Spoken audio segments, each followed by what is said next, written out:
Welcome to our podcast, Regulation Matters, a Clear Conversation. Once again, I'm your host, Lyon Dempsey. I'm currently the Chief Compliance Officer with Riccobeni Associates Family Dentistry here in North Carolina. I'm on the CLEAR Board of Directors as well as the current chair of the National Certified Investigator Training Committee with CLEAR. If you're not familiar, CLEAR is the Council on Licensure, Enforcement, and Regulation. And it's an association of individuals, agencies, and organizations that comprise the international community of professional and occupational regulation. Our podcast is an opportunity for you to hear about the latest and greatest in our community. And to truly make this international, today I'm joined by Paula Lehane, a Ph.D. candidate at Dublin City University in Ireland with the Center for Assessment, Research, Policy, and Practice in Education. We're very glad to have you with us today. Thank you very much, Lyon. I'm delighted to get the opportunity to contribute to the podcast. Well, perfect. And also I want to thank our listeners for joining us. What we'd like to talk about today was a topic of an article that you wrote for the latest issue of the CLEAR Exam Review. And the title of that article was, "What Makes a Difference for Candidates Taking Computer-Based Tests? Issues Surrounding Device Comparability and User Interface Modifications." As technology is constantly advancing, I guess regulatory organizations really do need to think about the issue, both from the perspective of the candidate and their expectations, and from the perspective of how technology will impact licensing and examination programs as we move forward. So I guess let's start with this question. What are some of the big things that we need to consider for candidates that are taking computer-based tests? Well, I think from the perspective of regulatory organizations, they need to think about what the candidate expects themselves. And I think nowadays, when we move towards computer-based tests, candidates are expecting a certain level of flexibility that might not have been there before with bricks and mortar exam centres that they had to attend, that had invigilators and things like that. I suppose what people are really expecting is the flexibility in terms of how they will take their test, that there's a flexibility that they could possibly bring their own device to the testing centre, maybe even take the test in their own room rather than having to travel maybe hundreds of miles to a place. And that level of flexibility, while it kind of cuts down on the logistical nightmare for regulatory organizations, it does mean that they need to take into consideration what impact that flexibility might have on their standardization practices, which is a really important cornerstone of the assessment process. So I think the biggest thing that we need to consider is how are we going to manage this expectation of flexibility in testing with the requirements of having a very clear and consistent standardization process. Well, it's very interesting. I guess the term is device diversity, or bringing your own device. I've recently taken some courses, even a regulatory course for certification, and I had to go to a testing facility actually to take the test. I couldn't do that, but I guess is this something that the industry is, obviously it looks like it's something that they're considering. I guess what are the pitfalls or what should they be carefully looking at when considering using this device diversity? So certainly within the education sector, which is the one that I'm based in, bring your own device is becoming more and more common in testing, just because there's a huge range of schools out there with different levels of income, different access to different types of devices like tablets, desktop computers, laptop computers. Some of them, their only device they might have access to would be a smartphone. Now, this device diversity is great for people like yourselves who might not be able to get to an exam centre. They can just open up their device and work with it. But that does have some issue there, because you need to consider the idea of device comparability. And this is something that Dady and colleagues have kind of been working on for the past 6-7 years. And what it says, it basically means that device comparability refers to the comparability of scores produced by test takers taking the same test on different devices. So if I take a test one day on a desktop computer, my score should be relatively comparable to the next day when I take it on a laptop or maybe a tablet. Now, this issue of comparability has been around for decades. It's written into the 2014 standards. Bennett discusses it himself. And we usually define it on a continuum of content and score level. And that if a test and its variations, be it on a desktop, a laptop, or a tablet, are the same or use the same test items to assess content, then we should assume that test scores are interchangeable. But this assumption is kind of flawed in the area of device diversity in testing, because it doesn't really take into consideration how there could be major variations in content presentation for identical test items because of how differently the devices themselves are. We call that the form factor of a device. And that form factor could interfere with the presentation of the test item, but also how the test taker interacts with the item they need to answer. So this issue with form factor, I think I kind of follow what it is, but I guess ultimately how can it interfere with test taker performance? So form factor is the fancy term used to describe how the size, style, shape, layout, and position of the big parts of a device are laid out. So if you think about a standard desktop computer and a laptop, they have pretty similar form factors. They have a screen, they have a keyboard, they have a mouse. But if you think about a tablet is really different to a computer or a laptop. In a tablet, you're normally using a touchscreen interface, or you might be using a keyboard that's on the screen, or you might have an external keyboard, or you might have a tablet pen. So these are quite big differences in how we interact with whatever we're looking at on the screen, but it also might have an impact on how we actually view something. So if we just take, for example, a standard, the screen size of a computer, say. So screen size has been found to be one of the greatest factors of constructive relevant variance in comparability studies.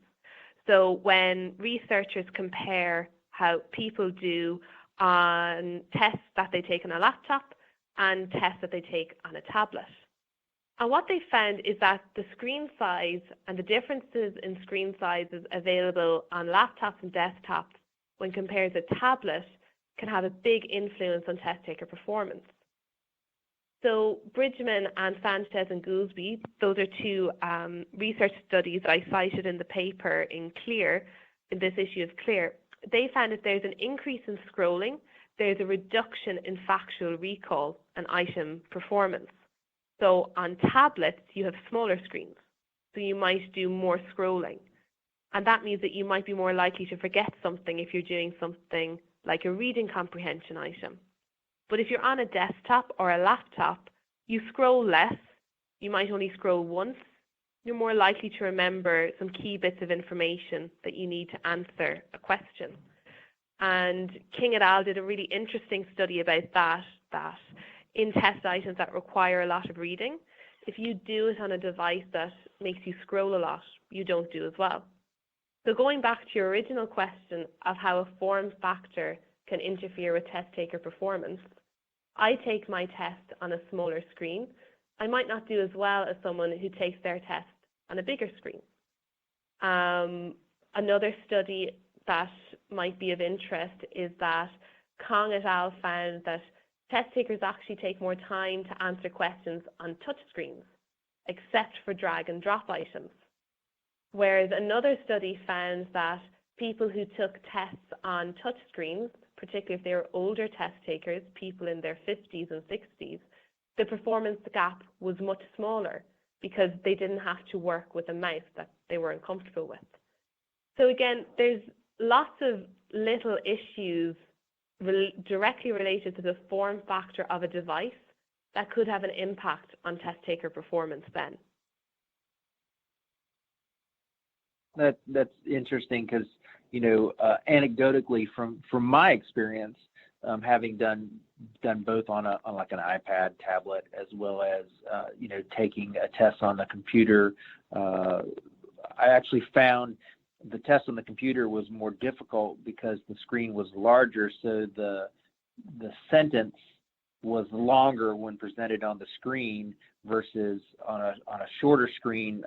Word wrap allowed me to see things a lot easier. I tend to be a fast test taker anyway, so I tend to scan the question and look for things, and that may or may not be to my benefit, but very interesting.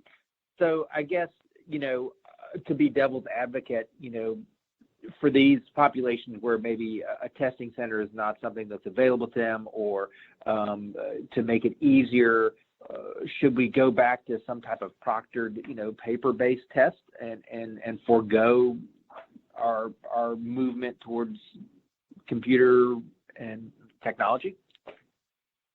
Well, you can't put anything back into a box when it's been opened. And I think it would be a bit remiss to go back to the very traditional days where you have the paper-based test going back to the exam centres. So you can't just ignore this huge technological development because it poses a risk. The best thing you can do when you see a risk is to absolutely minimize it so that you have the confidence that you need in your tests and standards. And I suppose the best way to do that is to design your test from the very outset with these form factors in your head, so that you know that test taker performance won't be influenced by a device's particular features. So if we go back to that example about scrolling, how that if I take a test on a desktop computer with a big screen versus taking a test on a tablet with a smaller screen, what I could do is make sure that between the two screens, I scroll the same number of times. So that if I take the test on a tablet, I'm going to scroll twice to read the entire passage, and then I can go on to my test items. And again, if I take the same test on a desktop, I will scroll twice, so that there's consistency in test taker experience. Now that might mean you might have to get a little bit creative with how you present your items. You might have to work with using consistent font sizes, or you might have to have a paging interface, which is what some people did in the education sector in Australia. You might make sure that people in the tablet condition can only read the text in landscape mode rather than portrait mode, so that you're making everything very, very consistent. I know I was lucky enough to attend a conference in Madrid recently where some test developers were starting on that, using this idea of principal assessment design. I think it was from ACT, the company ACT, that were kind of working on it, that at the very outset they were trying to make sure that there was consistent usability for all their test takers, that at the start they would examine the factors that could introduce construct-irrelevant variants that are not central to the task, and then work to make sure that there is that consistency. So when that they're aware of a difference, they're doing something to modify it and rectify it. And it's interesting you mentioned the landscape and portrait mode as well. I always get these great comments when people come into my office because I have two monitors for work, and one of them is put in a portrait mode because I'm looking at PDFs or patient records on a regular basis, and I can look at the entire thing without having to scroll, which is something that's important. So it's interesting that you mentioned that they're even thinking about that as far as forcing you to take the test in landscape mode, so that you don't have this unfair advantage necessarily between different devices. So I guess you mentioned some concerns surrounding user interfaces. Could you be a little bit more? Could you expand on that? Yeah. So So when we kind of go back to that kind of idea that we have flexibility, that means I can bring a device that I'm comfortable with into a testing scenario and things like that. So just in relation to device diversity, another related issue that also needs to be considered is that when people have flexibility in the device they bring in, they might have some flexibility to personalize the device to their own preferences in terms of the user interface. So user interface basically refers to the means that users interact with the hardware and software of a particular device. The UI determines how commands are given to the device and how information is shown up on the screen. So things like typography, the font size, the font color, menus, all of that contributes to a particular device or software. And if you even pay even a little attention to the computer industry, you'd know that the user interface for a MacBook and the user interface for a Windows device or an Android device, they're all slightly different. And within each of those, you can personalize it further. So say, for example, my friend can't use my particular computer because I have personalized the gestures so that when I do a 3-finger swipe, I can see all my documents all at once. And he can never quite understand why this new screen suddenly comes up. So in relation to this flexibility about how personalized devices, being able to personalize the font color you see you're testing, being able to personalize the font size you see you're testing, that has the exact same issue. It might have an impact on standardization. Now, this isn't new to the testing industry. Certainly it is older to the testing industry than the use of computer-based tests themselves, because testing accommodations have always been there. So we expect certain testing adaptations to be given to the needs of certain individuals. If a person has a visual impairment, they might have a very specific field of vision. They might need really big font sizes to work on the screen.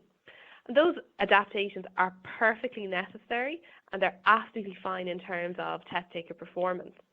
But it's when modifications like that become a choice or a preference, there is some research to argue that these modifications might not be suitable unless there is a particular reason. If we leave it down to choice or personal preference, you might actually be doing yourself a significant disservice in the test. So obviously some of the things like that you've touched on already, and I immediately thought to like my mom's iPhone, she's got a larger text on it and larger, me too. All those things, right? So, I understand that, and it's way different for someone that may need that. But what are some of the other examples of, I guess, tweaks that people could do that may or may not be helpful in that process? Yeah, so I suppose, again, if we go back to typography, recently based in the education sector, but also within third level in particular, that they were able to modify the typography. And that's basically anything related to the on-screen style and appearance of the written word. And they could change the color combinations. They could read black on white. They could read yellow on black. They could change from serif to sans serif fonts. And research is saying that, well, actually, there's certain things that maximize your performance in a test in relation to typography. So sans serif fonts have been shown using eye tracking studies to be the best font in an on-screen environment. That the serif fonts, which I always remember, they're the Times New Roman, things like that, they tend not to do quite as well as sans serif fonts, which would be like Arial and stuff. So we can read those more quickly, and if we read them more quickly, we're more likely to remember them. We're not using a lot of our cognitive power to understand them. In relation to font size, it goes back to the issue of scrolling. If my font goes so big that I'm scrolling 15, 20 times to read a text, that might have an impact on my performance. Similarly, another study that people did they repeated the same study in 2008 and 2014, and what they did, they looked at color combinations, reading certain color text and certain color background combinations. And depending on the type of screen, if it was a modern LCD screen, certain color combinations were a lot more legible. So again, that was another thing that sort of needed to be considered. Another thing that is coming up more and more is this idea of a clock. Now, timing is very, very important in testing, as we all know. And how should that time be represented in an on-screen environment? Should it be a standard clock, like the one we would traditionally see in an exam center? Should it be a kind of a countdown timer where we see how much time has elapsed, or we see how much time is left? And those are three very different ways to convey time. But we don't really know, is there a difference? Like, there's some very, very, very preliminary research about this that they're saying, well, some of those clocks might be more anxiety inducing, so don't give people the option to pick that clock. So again, it's knowing what's best for yourself, but balancing that with what research is saying about the testing environment. In a work environment, certain things will work for you, but when you move into a testing environment, it needs to be optimized for the test itself, but also for you as the test taker. What about annotating things? Like, so I know when I took my tests, I went old school. We were allowed to bring a sheet of paper in and a writing utensil, and I could, I know there were ways that you could flag questions to come back and relook at them or whatever. I typically just wrote them down, or if I had some little bit of my usually, my first response or thought on a multiple choice question is probably right. I noted that so that I could come back and take a look when I looked at the question again. But is that something that would also play in as far as making it challenging to, I guess, I don't know what the right word is, but to standardize in these systems? Well, not even within the issue of standardization, but I think you're making a really good point that research has realized recently at the moment. This idea that we need to be able to annotate our test papers. And so marks made as we read a test, so we can make them very explicit, like text going, refer back to Marshall's law on X. I note to ourselves, or even like what you said there, highlight or underline your first thought or answer. And a lot of the tests that I would have seen that have moved towards a computer-based environment haven't made the effort to include annotation tools. And marking your test paper with those really clear notes to yourself are really, really important in a testing scenario and should be facilitated in an online environment. Now, in your situation, you brought in a sheet of paper, but there was a test in 2010, and they found that it was a really interesting study in 2010 with Taiwanese students trying to complete an English language test. And what they found, some of the students were allowed to mark questions with stars, underline, highlight, however they wanted, like they would do in a paper-based test. And in this study by Chen in 2010, they noted that the really high ability students didn't really seem to benefit from marking their test papers because they had the knowledge already. They didn't need those extra clues or extra notes that marking kind of gave them. It also didn't improve the performance of low ability students because they didn't even have the knowledge to answer correctly, even when they did use marks to help them. But for those average ability students, marking the test items seemed to give them a much better opportunity to show the knowledge because having those marks allowed them to recall the information. And that study gives a really good example of the value of annotation tools. And I think that's one area that the testing industry needs to try and get caught up on. That in terms of user interface tools, that's the tool they really need to allow for and develop and give people flexibility in that area. Because research says that when you give people flexibility in that area, it can help them. Well, that's fascinating. So I guess what's next to further this? Well, what's next? So many things. But I suppose the biggest thing would be conduct more research and make it public. So you mentioned that I'm based in a university. I'm not specifically within the testing industry. And I've been in the very fortunate position of being able to go to industry conferences. And the things I've learned there are absolutely fascinating. They're brilliant. Like, I've referred to them here in the space of this 20-minute podcast.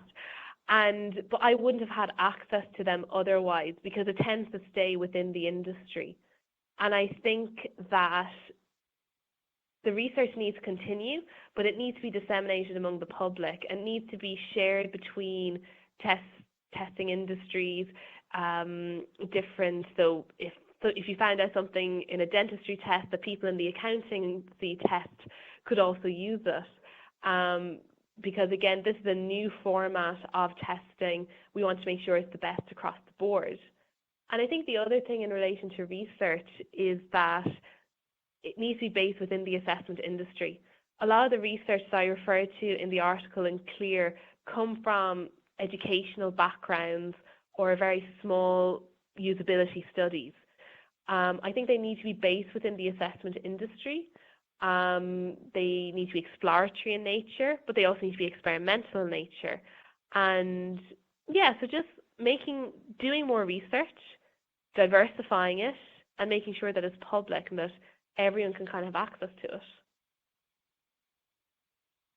Well, this has been a fascinating discussion. I think we could talk for a great deal of time longer, but I know you probably have to get back to either teaching another class or finishing up your day. But I do really want to thank you for being a part of this podcast.